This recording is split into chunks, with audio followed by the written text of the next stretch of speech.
Ang galing naman ng bulaklak na to. Ito pala yung nasa loob niya. Ang dami niyang flower sa loob.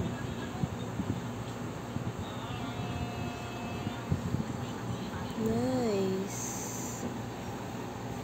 Hindi pa siya puro. Bago pa lang siya. Ito po siya. Queen of the Night. Ito po yung pag-bloom ng Queen of the Night plants, flowers. Nice.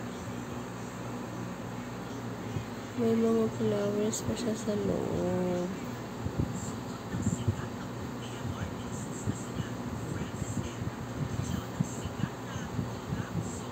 Yan po yung loob niya. Ang ganda naman.